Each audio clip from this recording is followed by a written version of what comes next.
This is Analog and Digital Communication Systems. The course code is EC501.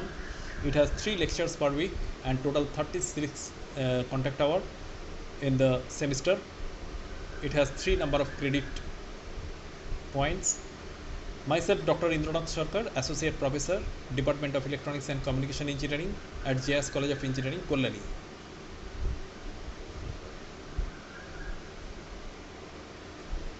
It has 5 course outcome. At the end of the course, we expect the students will able to explain the importance of amplitude and digital modulation, demodulation schemes, analyze analog communication systems for their signal to noise ratio, efficiency and bandwidth, compare the advantage of various pulse modulation technique and analyze their system performance, demonstrate signal representation, analyze various digital communication techniques, can compute the bit error performance and compare their advantages and limitations.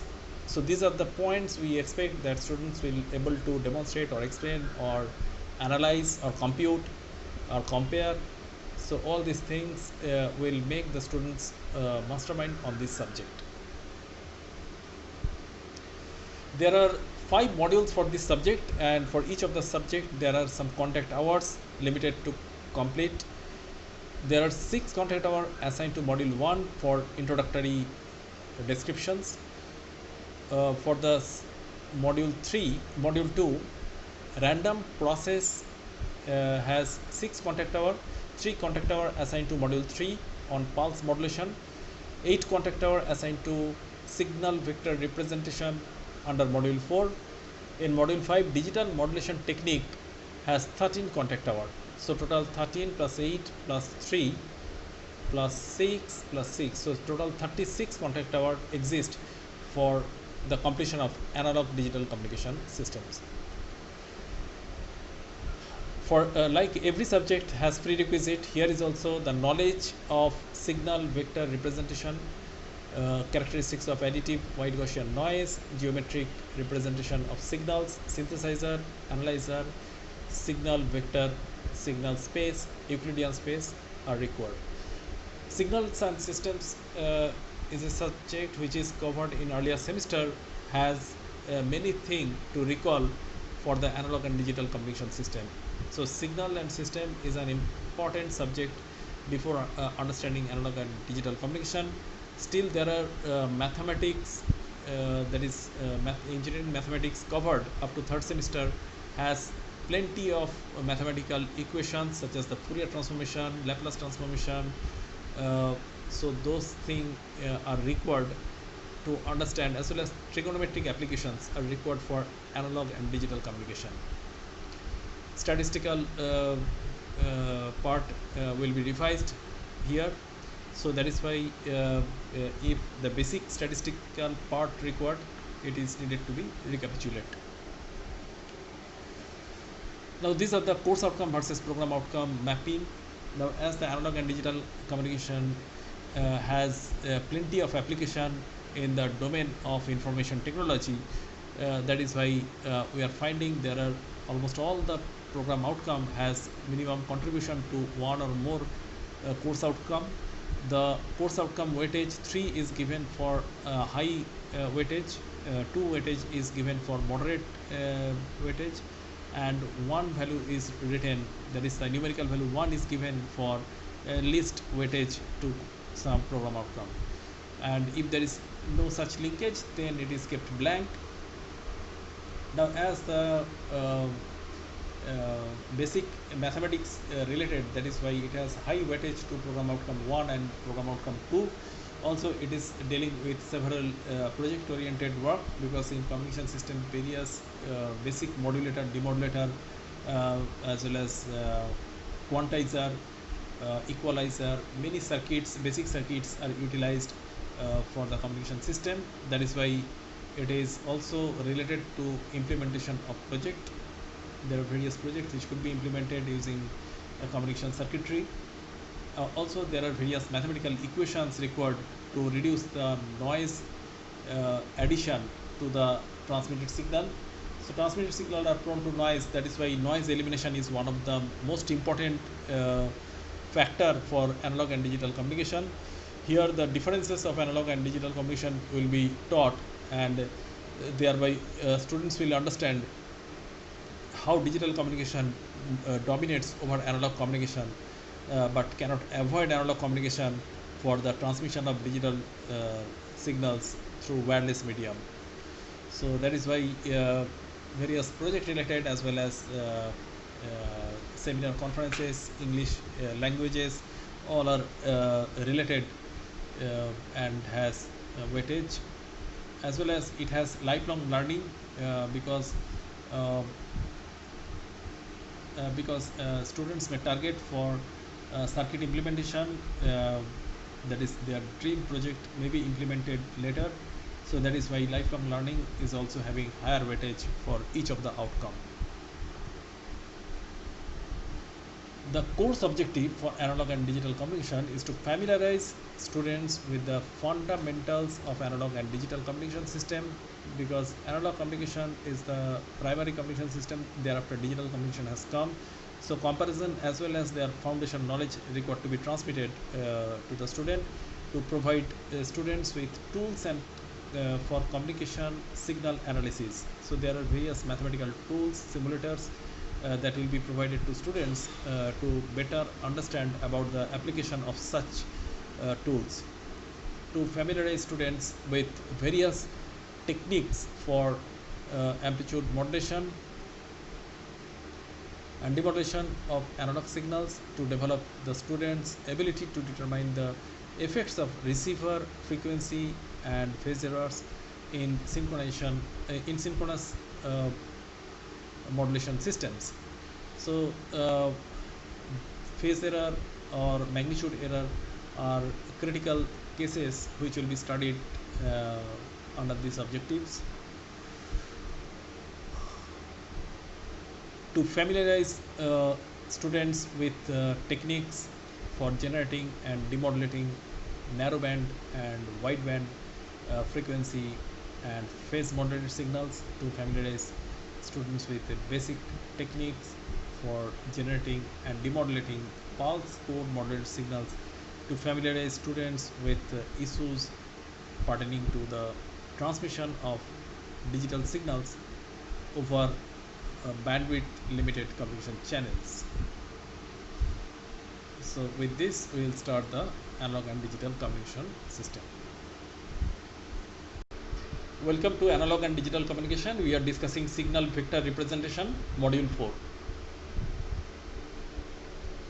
In this class we will discuss the topics: concept of signal space, two-dimensional signal space, and signal space for signal detection. We already have gone through the Gram-Schmidt orthogonalization procedure, where the steps for determining the scalar quantity has been discussed. Also, we have formulated the correlator for the receiving of such signal. So, concept of signal space will be elaborated here. So, let us consider the convenient set of basis function phi j, where j equal to 1 to n for the time duration 0 to capital T.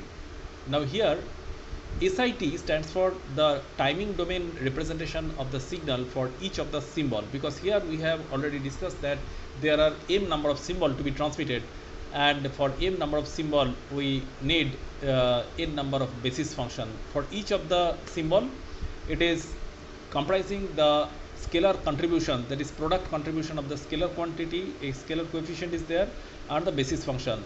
So for each of the symbol there are n number of basis function contribution, and we will see that SIT, we already have proved that SIT is given by the algebraic sum from j equal to 1 to n for the product Sij and phi jt for I equal to 1 to m, and 0 to capital T is the time duration, such that the scalar basis function for 0 to capital T is the it is an integration for SIT and phi j t. Now we can represent a signal SIT as a column vector whose elements are the scalar coefficient Sij, j equal to 1 to n. So therefore the signal vector, as we already have discussed this one, so it is the mathematical matrix formation that each of the timing domain signal Si, which is representing the symbol. So I equal to 1 to m, we already have told that there are m number of symbols. So for each of the symbol there is a contribution for the scalar coefficient. In the vertical matrix we can represent it is Si1, Si2 up to Sin. So it is a 1 cross n matrix which shows that there is a clear dependency of the m number of signal. That means each of the signal has dependency on the scalar coefficients. And this is the two-dimensional signal space. The signal space is depicting the vector representation of the signal for each of the symbol, so that the decision boundary region could be easily visualized. That means the vector representation of the symbol, that means signal related to symbol, should have a territory through which, if the contamination has been made over the signal, there will be a cloud formation of the resulting vector. That is, after it is added with noise, there will be a resultant vector, and that should have a cloud formation around the signal tip, within which there should not have any presence of other signals. So if it is residing, then the decision boundary will be violated. So decision boundary should be designed properly depending on the situation, depending on the area, whatever is the noise magnitude or noise probability of contaminating the signal. The well separation is required between the two signals, so that if one is contaminated, that should not contaminate the adjacent symbol. So therefore, if we make the constellation of such m number of symbol over a two-dimensional plot, in which each of the dimension represented by the basis function, then we are getting it is the signal constellation. Now if we look at the signal space, it will show us every length of the vector has some amount of dimension, such as square root e1, square root e2. So they are nothing but the energy of that signal. So they are the signal energy value. Now from this we are getting the length of the vector, and the dimensions are also clear. So therefore it is also observed that there is some angular distance present between the successive signals, that is S1, S2, S3, they are having sufficient distance. So therefore if S1 has some vectorial shift due to the addition of the noise, then the resultant will be well in the decision region. That is it will not cross the decision boundary, and the detection of the signal is possible at the receiving end. So that is why magnitude is not only sufficient, the decision boundary, the angular distance with respect to decision boundary is also another critical thing. If more is the symbol, that is if number of symbol increases, the decision boundary will be narrow, and that is why the chances of contamination of noise will be very high if the number of symbol is high. So that is why increasing the number of symbol for representing a binary information is also having a little drawback on this. And overall thing is known as the signal constellation.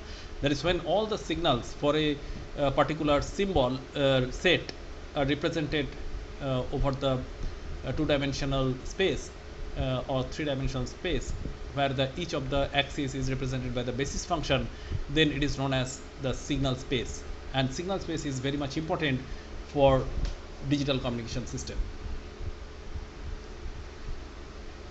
Here the two-dimensional signal space continued, where the norm is shown by Si. So here if we take the square of the norm, then it gives us the energy of the norm, and from that the cosine of the angle between the two vectors we can define by this mathematical equation. Si and Sj are orthogonal to each other if their product, vector product, is equal to 0. So if energy Ei is means for the ith signal vector, then EI may be represented as the linear integration over the time duration 0 to capital T of square of the ith signal. Now this is nothing but it is equal to the linear integration of the product of the two algebraic sum, where each of the algebraic sum is the product of the scalar coefficient and the basis function, and it is integrated over 1 to n. That means all the basis function contribution is considered for each of the algebraic sum. Now if we take the algebraic sums are outside the integration, because phi j and phi k are only the time dependent variable, that is why their product if integrated, then we can take the decision easily, because we know the phi j and phi k are orthonormal basis function, and orthonormal we know the meaning is if two basis functions are same, then their product if integrated, then it is equal to 1, and if they are different basis function, then their product if integrated, the value should be equal to 0. So that is why j should be equal to k, and therefore Sij and Sik, this product will be reducing to Sij square, and therefore this will be the algebraic sum for j equal to 1 to n represents the square of the norm. So therefore energy of each of the symbol is represented by square of its norm. Therefore one norm or norm of the signal is nothing but the square root of the energy of a particular signal.